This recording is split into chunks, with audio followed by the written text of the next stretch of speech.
반갑습니다, 형님들. 안녕하세요. 자, 이제 또 해외 축구 A매치 3일차입니다. 이번에도 뭐 친선전이 대부분이에요. 여러 번 말씀드렸듯이 3월 친선전은 옥석 가르기, 최종 테스트, 최종 엔트리를 위한 이런 작업들이 좀 진행되는 와중에 있어가지고 이런 좀 라인업 변수라던가 또 친선전 비율이 높아가지고 또 동기부여가 좀 적은 경기들이 많이 있습니다. 그런 점들에 좀 주의를 해야 될 텐데요.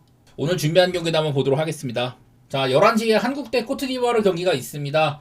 이게 영국 중립 매치거든요. 그래서 한국의 현재 좀 현주소가 좀 가늠이 안 되는 상태이긴 해요. 얘네들이 뭐 미국 원정 평가전이라든지 파라과이, 볼리비아, 가나 이런 팀들은 전부 다 홈으로 불러들인 거여가지고 3연승이 과연 이게 좀 정당한 평가를 받을까 좀 그런 생각이 들더라고요. 지난번에 뭐 가나는 멤버 자체가 2군급이기도 했었고 그 이제 상대인 코트디부아르는 이번 아프리카 네이션스컵에서 조 1위를 했었고 부르키나파소 정도 좀 빡센 팀을 16강에서 꺾었지만은 이집트한테 석패했던 바가 있었습니다. 멤버로는 뭐 코스누, 은디카의 수비진에다가 캐시에, 아마도 디알로, 게상, 윌리, 볼리, 뭐 세코 포파나 뭐 풀멤버는 피지컬적으로 저는 월드컵에서 만나 남아공보다도 훨씬 더 부담되는 수준이라고 생각이 되거든요. 얘네들도 뭐 사우디한테 졌었다든지 뭐 이런 경기들도 있지만은 코트디부아르 입장에서도 이번엔 좀 전력을 다할 만하기 때문에 또 중립 경기장이라는 것도 있고 저는 솔직히 우리나라의 일반승 뭐 이런 게 확 와닿지는 않습니다. 솔직히 역배를 받은 이유가 좀 드러날 것 같다는 생각이 좀 있거든요. 나는 최근 우리나라의 승리들 중에서 가장 뭐 쓸만한 거는 미국 상대로 이겼던 거 막 이런 정도라고 생각을 하는데 그 외의 승리들은 딱히 막 확 다가오진 않는다 이런 생각이 있어서 실제로 최근 이런 국제 무대에서 아프리카 네이션스컵에서도 나름 경쟁력을 보여줬다고 생각이 되는 코트디부아르가 저는 멤버적으로도 우리보다는 앞서 있다고 보긴 하거든요. 저는 배당대로 흐르지 않을까. 좀 참사급으로 간다면 코트디부아르에 마행당할 수도 있다는 생각이 솔직히 좀 있습니다. 자, 그 다음은 세네갈 대 페루인데요. 자, 세네갈은 원래 아프리카 네이션스컵 이제 우승을 하는 팀인데 결승에서 이제 그 정규 시간 종료 직전 브라임 디아즈의 페널티킥이 좀 억울하게 불렸다고 생각을 해가지고 항의를 했었고 감독이 선수단을 그냥 경기장에서 퇴장시켰거든요. 그게 이제 빌미가 돼가지고 우승컵 자리를 뺏긴 상태입니다. 결국에는 뭐 디아즈가 실축을 하고 연장에서 뭐 게이의 원더골로 이겼었는데 내용으로는 물거품이 된 셈이죠.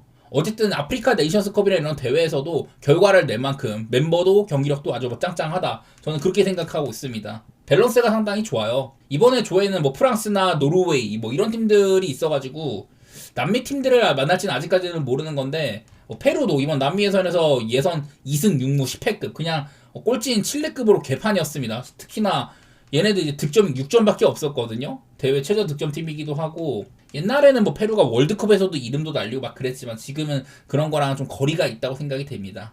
또 오늘 경기장 이제 그 프랑스 중립구장이라 가지고 오히려 세네갈이 조금 더 가깝고 친숙하기도 하죠. 유럽에서 뛰는 선수도 많다 보니까 페루의 원정 피로도가 꽤 심할 것 같다.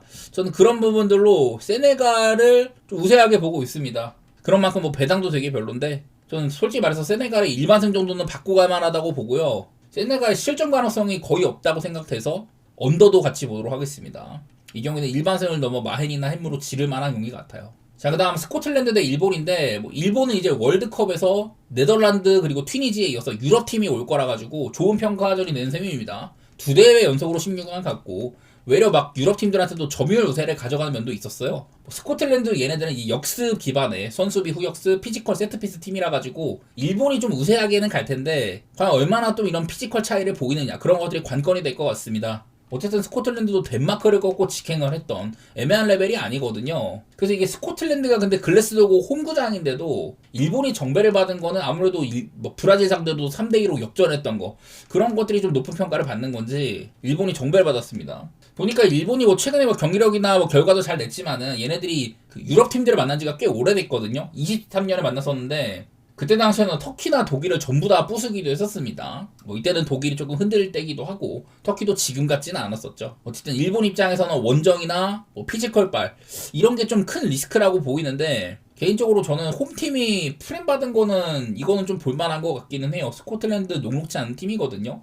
일본의 지배력 이런 것들이 관건인데 저는 원정 정배는 좀 빡세다고 봐가지고 스코틀랜드 프렌이라든지 저는 일본이 무득점에 그치지 않을 수도 있다는 생각이 있어서 오바 같은 것들도 좀 생각이 듭니다. 자, 그 다음은 헝가리 대 슬로베니아인데요. 둘 다 뭐 플레이오프도 못 갔습니다. 슬로베니아는 빈곤한 득점력, 헝가리는 전부 다 점수는 많이 났는데 얘네 진출이 걸렸던 최종전 아일랜드와의 홈 경기를 패배한 게 되게 컸던 것 같아요. 소보슬라이에 대한 의존도도 너무 높다든지, 그리고 원래 헝가리 뭐 홈에서 잘 안 지는 것들이 있었는데 얘네들이 뭐 네이션스 리그에서는 어려운 팀들, 리그 A급 팀들을 만난 게 있긴 하지만은 그 외에도 이제 월드컵 예선에서조차 홈발을 많이 못 살렸어요. 최근에 홈 9경기 1승 3무 5패 이런 홈 이점도 못 살린 것도 컸었고, 뭐 슬로베니아도 그냥 단순하게 얘네들도 원정이나 이런 거 가릴 거 없이 최근 6경기 3무 2패 좋게 볼 거는 없어요. 그래서 보여준 건 여지껏 헝가리가 더 많지만은 동급 혹은 약벨 이런 팀들 확실히 못했다는 거. 그리고 난 헝가리가 이겨도 햄무일 것 같다. 그래서 이런 고배당 접근이 맞는 것 같고, 양 팀의 플레이 스타일 생각하면 언더도 일리가 있는 것 같습니다. 그 다음은 캐나다 대 아이슬란드입니다. 이런 개최국들 가운데서는 가장 경쟁력이 떨어지는 걸로 보이기는 해요. 그래도 막 평가전에서는 베네수엘라나 웨일즈, 루마니아 이런 팀들을 이겼다지만은 전부 다 월드컵에 못 간 팀들입니다. 지난번에 월드컵에 진출했을 때는 뭐 알폰소 데이비스나 조나단 데이비드, 카일 라린 뭐 이런 공격진들의 영향이 컸었는데 지금은 뭐 부상이나 컨디션 저하 이슈 이런 것들이 좀 있어 보입니다. 그리고 뭐 아이슬란드 얘네들이 이제 홈발 아니면은 좀 이제 오바력이 있는 팀이거든요. 제가 이번 예선에서도 아이슬란드도 오바를 참 부르짖었었는데 이게 요즘에는 캐나다가 좀 언더팀이 돼버렸거든요. 그전엔 스피드를 살린 축구 이런 거를 잘했다면은 요즘에는 점수를 그렇게 많이 못 내고 있더라고. 에콰도르나 콜롬비아랑 뭐 무득점에 그친 거 이런 거는 뭐 이해가 됩니다만은 지금은 캐나다가 막 그렇게 오바가 맛있는 팀인 것 같지 않아서 저는 딱 이 경기는 오바만 보고 있는데 캐나다 때문에 좀 맛이 없어진 경기 같습니다. 다음은 이게 미국 대 벨기에입니다. 개최국 중에서는 미국이 가장 뭐 A매치 흐름이 좋기는 해요. 최근에 뭐 남미 팀들이나 기세가 좋던 일본도 잡기도 하고, 이게 유럽파 중에서 뭐 모나코의 발로군이나 유벤투스의 맥케니, 리즈의 뭐 에런슨 이런 애들은 요즘에 폼도 좋고 영향력이 각 구단에서는 많기도 합니다. 그리고 이제 얘네 벨기에도 얘네들이 원래 네이션스 리그에서 이렇게 개처맞았었거든요. 리그 A에서의 경쟁력이 많이 떨어진 걸로 보였었는데 월드컵 예선 조금 더 이제 핫바리 팀들을 만나고서부터는 그래도 9경기 동안 6승 3패로 무패 중이기는 해요. 그래도 확실히 전성기보다는 많이 쳐져 있는 것들이 있다. 저는 지금은 벨기에가 그렇게 막 마헨을 보장할 만한 팀처럼은 안 보이거든요. 막 카자흐스탄, 리텐슈탄 이런 팀들 학살했다 뿐이지 그 외 팀들한테는 꽤나 이제 고생한 흔적들도 많이 보입니다. 오히려 이번에 웨일즈한테는 2경기 합해가지고 5실점 치기나 하기도 하고, 결국에는 이게 미국의 홈발 그리고 뭐 이런 수비력들 이런 것들이 관건이 될 것 같은데 이 미국이 좀 편차가 큰 편이라 가지고 잘 모르겠네요. 벨기에 생각하면 오바도 괜찮고 막 미국 쪽으로 프렘 방향 보는 것도 괜찮은데 솔직히 이거는 뭐 프렘 배당도 많이는 안 나오는지라서 배당상 뭐 무승부 이런 것 때려야 되는데 솔직히 손이 많이 안 가요. 미국에게도 벨기에 정도면 좀 유럽의 강팀이니까 시험대가 될 거라고 보고, 지금까지 보여준 걸로는 전 프렘 배당도 나름대로 타당해 보이긴 하더라고요.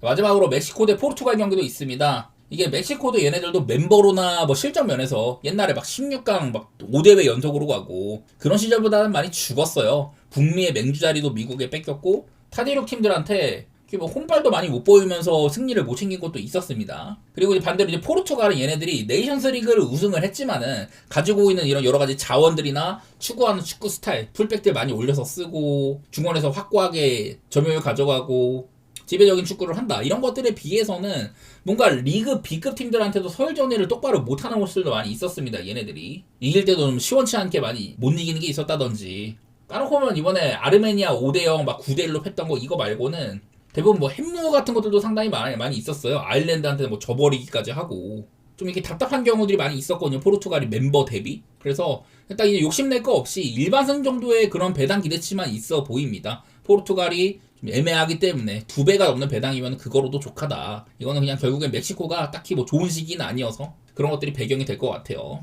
자, 이렇게 오늘 뭐 준비한 친선전 경기들 많이 좀 다뤄봤는데요. 특히 이번에 뭐 개최국 미국, 멕시코, 캐나다 이런 팀들이 경기를 뛰는 게 좀 보이고, 유럽에서 뭐 중립구장 매치, 아시아나 이제 뭐 아프리카 팀들이 유럽으로 온다든지 뭐 이런 구도가 좀 많이 있네요. 좀 시험대가 될 만한 무대들이 많아 보입니다. 그전까지 어떤 흐름이 있었다면 이거를 제대로 된 상대를 만나서 증명할 그런 찬스들이 있는 이런 팀이 좀 있는 것 같아가지고 솔직히 뭐 쉽게 다가오진 않습니다. 이것저것 뭐 참고가 되시기를 바라고, 아마 내일은 친선전이 그렇게 막 많지가 않아요. 3경기밖에 없어서 아마 따로 뭐 영상 제작할 것 같지는 않습니다. 궁금하신 분들은 뭐 이제 수TV 생방송 와주셔가지고 여쭤봐 주시면 이것저것 좀 찾아봐 드리도록 하고요. 여기까지 하겠습니다.